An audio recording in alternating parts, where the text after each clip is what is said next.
today I'm out here working on my Com-Pac 23, which I just kind of get back to every once in a while, trying to wind up a few things on it. And one of the things I've done, the previous owner had installed a forward-looking sonar on it, and honestly didn't do a very good job of installing it. And I honestly was afraid that I was going to end up sinking the boat with it the way he had it in here. And so I took it out, and I'm glad I did, because he had almost no sealant on it whatsoever, and I was able to just take my hand and bump it and knock it right out. And so I don't even think I'm going to put it back on this boat. This part here protrudes underneath the hull, you know, that 1.5 inches down, which, you know, there's a lot of turbulence for a sailboat.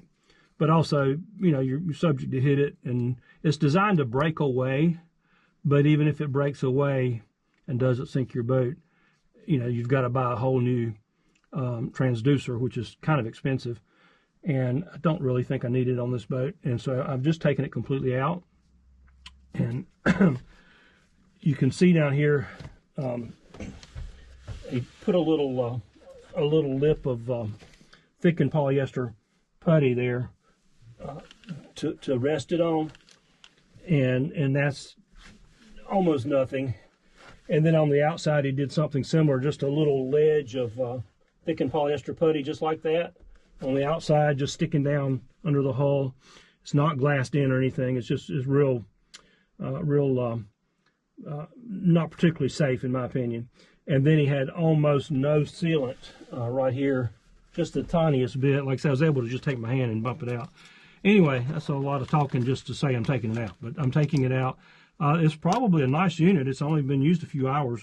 It's got an hour meter built into it, and I think it's like less than 10 hours of use on it. Someone will probably end up selling it. I don't really have a boat that I particularly need it on. But this is an Echo Pilot FLS bronze.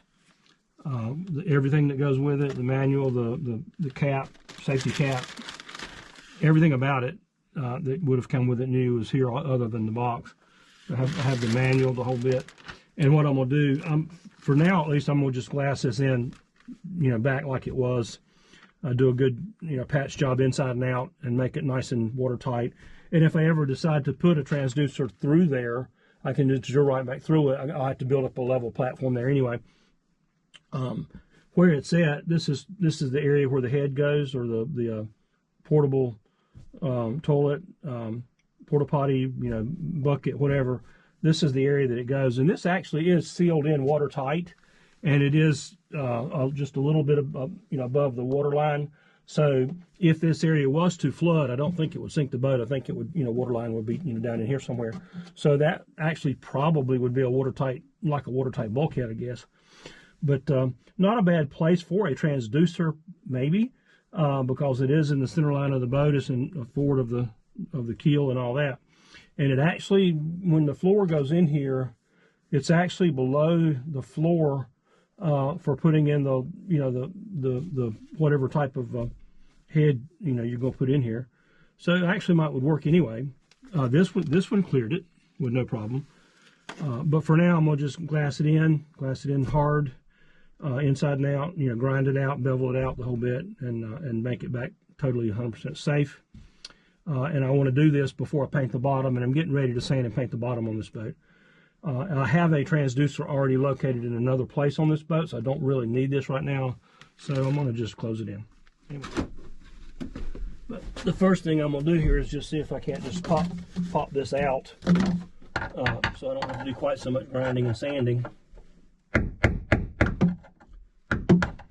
It's actually pretty strong stuff.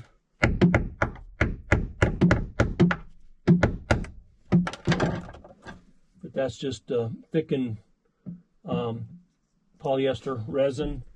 I don't know what it's thickened with, but it doesn't appear to have any kind of fibers in it or anything like that. So, but I'm going to just try to chip out what I can of the bulk of it, and then I'll get in here with some 40 grit paper and my sander and just try to grind it back down. Get rid of all this gray paint, where I can put in a nice, you know, fairly large patch right here, about twice the size of my hand, and then, you know, do a few more layers and I'll do most of the taper grinding on the outside. I've got plenty of depth. I don't have to worry about room in here, depth-wise or whatever, so I can grind it down and get me a nice big patch here.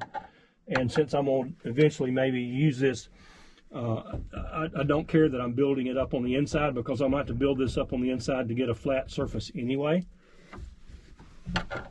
Anyway. That's popping off pretty easy. It does look like he ground off the paint before he put it in, so that's a good thing, I guess.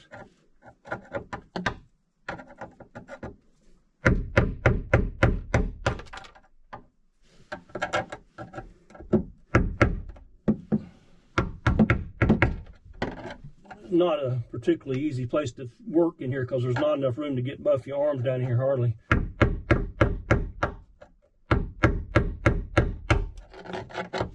To get the rest of it with my grinder, and I'll probably use like a flap disc or something to get the bulk of that out, and then switch over to like a 40 grit to get rid of this gray paint. This gray paint's pretty durable, but it does dissolve with acetone, so if you try to clean it with acetone, all you're going to do is take the paint up. I found that out the hard way. But a lot of different industrial enamels have a gray that matches this, or at least pretty close to it. Have a vacuum in here. Try to control as much of this dust as I can, because I've already got the boat kind of cleaned out. I wasn't planning on changing this until I really got to looking at it and realized, what a poor installation job it was.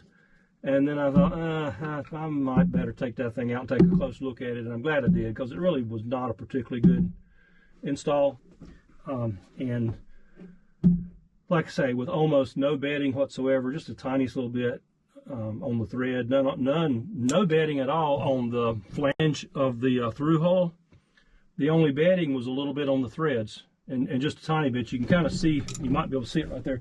That little bit of adhesive caulking right there was on the threads themselves, but on the flange of the bottom of the through hull itself, there was no bedding compound whatsoever. It was totally dry. I didn't have to clean anything off of it, and I didn't have to clean the threads either. It just came loose from the threads, and nothing was ever bonded or anything like that. Anyway, okay, from the inside I've got it glassed in real good. I've actually got staggering layers of 1708 biaxial cloth on it. I've got 4 layers of the 1708. And then I've got 3 layers of chop strand mat over that, just to give me something there to sand later. I've got it where I can sand it out good and put a coat of paint on it. And that is epoxy resin there. I use epoxy resin a lot. Not always, but a lot. Especially for small jobs. To me, it's just more convenient and stronger, and gives me a better bond. And it's not really that expensive, when you're doing little small projects like this. It's not that big a deal. So I got to do a little bit of cleanup. I laid my brush down there and made a mess. Go get me some alcohol or something and clean that up a bit. Well, this is the outside of this thing, and you can see where it's already just all chipped up around there. But it's just a little bit of a little thin ledge of or shoulder, or I don't know what you'd call it there, just a little small thin layer of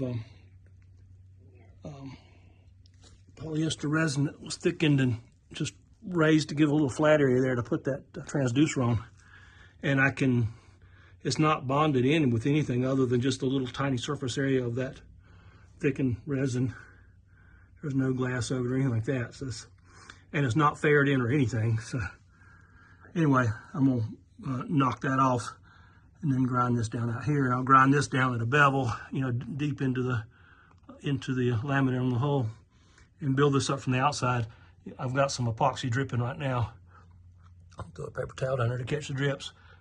Where I glassed it from the inside to start with, and I've got that done.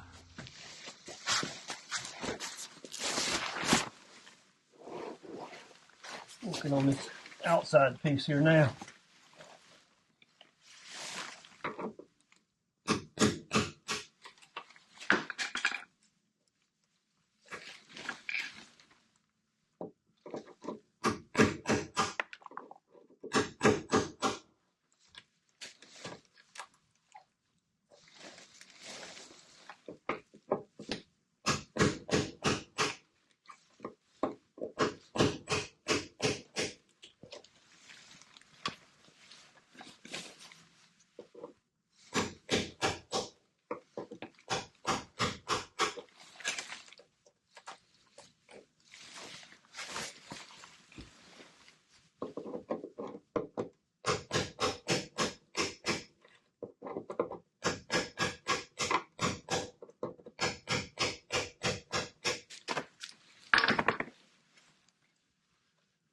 That's that piece that he had made up to give a level flat spot. All right, now I got to get to it with the grinder.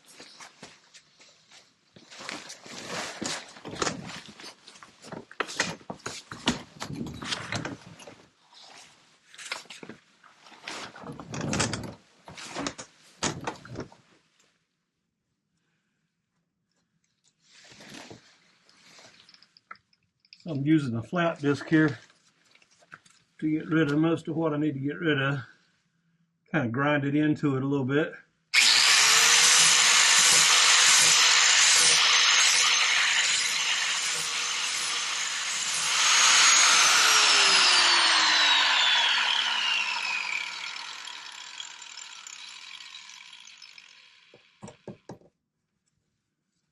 Okay, I think I've got it ground out about good enough.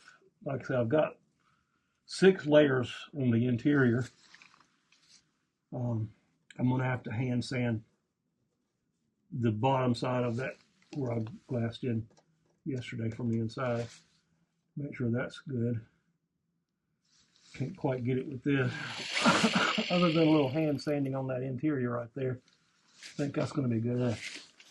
I will clean down really good and get the acetone out and clean it really, really good. And then see what I got to build back. I had to grind the gel coat away so I can get a good bond to the glass.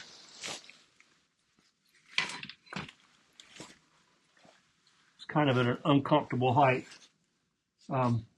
It's a little bit too low just to work on the knees on it. So I'm having to kind of lay down to work on it. So got my little floor creeper here. That works pretty good. Should be a good patch. And I've got this tapered down, pretty good here to where I've got a pretty good transition. And I might take and remove just a little bit more of that gel coat and get just a tiny bit bigger area. See if I can here.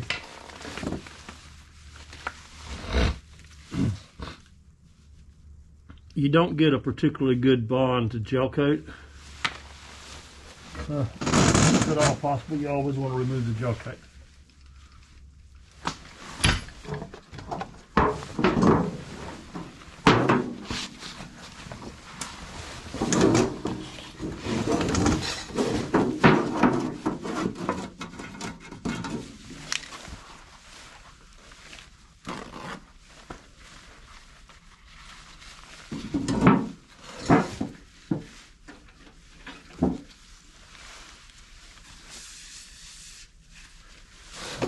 Now, acetone will usually remove the bottom paint, so you have to be careful not to smear that bottom paint everywhere. So I'm going to just get the dust out of the bottom paint around that perimeter first.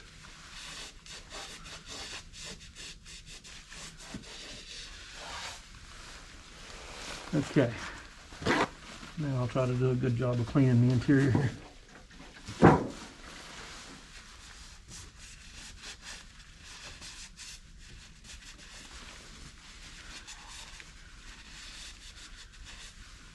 I do not want the area contaminated with that smeared bottom paint. Where that acetone started dissolving that. So get it really clean right up to the edge of that gel coat.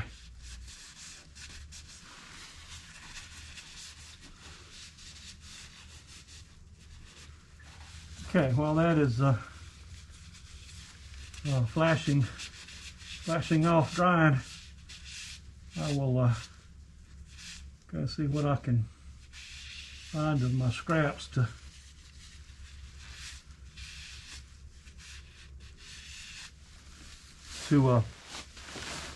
cut me some patches. It'll take 6 or 7 layers here, most likely to. Yeah, probably 6 layers at least here to build that back out flush. Okay, here is my patch.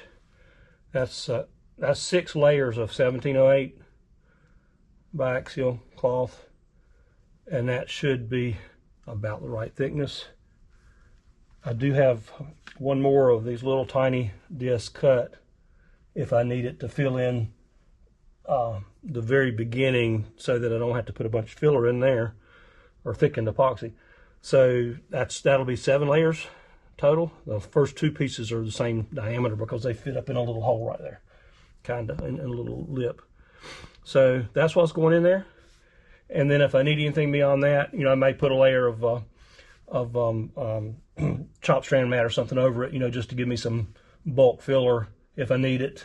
To sand back out to shape, and then I'll just use some epoxy fairing compound if I need. Another thing I'm gonna do, I'm gonna mix up some epoxy resin, and I'm gonna coat this whole thing with epoxy resin, and then I'm gonna give it probably a half hour or so with the temperature today to let it kind of get just a little bit on the tacky side, so that it helps hold this in place. That actually will go up in backwards.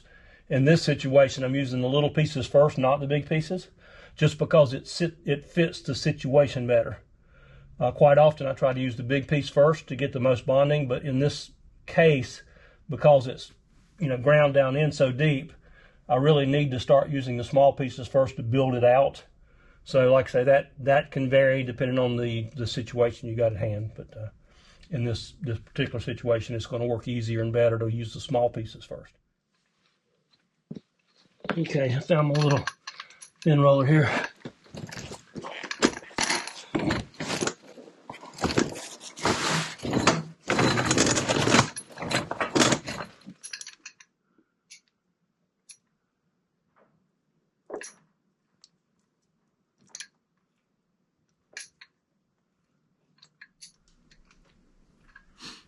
And when you're doing a patch like this too, if you're going to be putting gel coat on it, you've got to remember that you've got to have enough depth to put your gel coat in there, because gel coat needs a good bit of depth to be able to properly cure, and also to give you enough depth to be able to sand out and polish out. Now I'm going to be putting barrier paint on this, so I probably won't be using gel coat on this patch. Hair from my paintbrush. I will probably just put a few layers of epoxy barrier paint on it instead.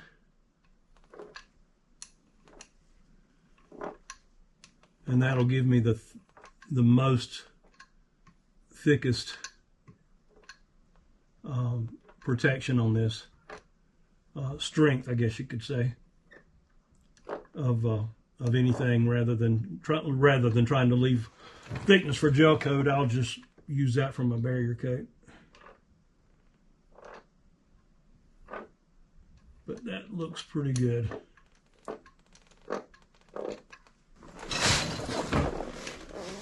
Yeah, looks real good. That should be as thick as the original hole was there, I think. I mean, actually, it's probably just a little bit thicker, or at least in the ballpark of what it was. So I feel pretty good with that.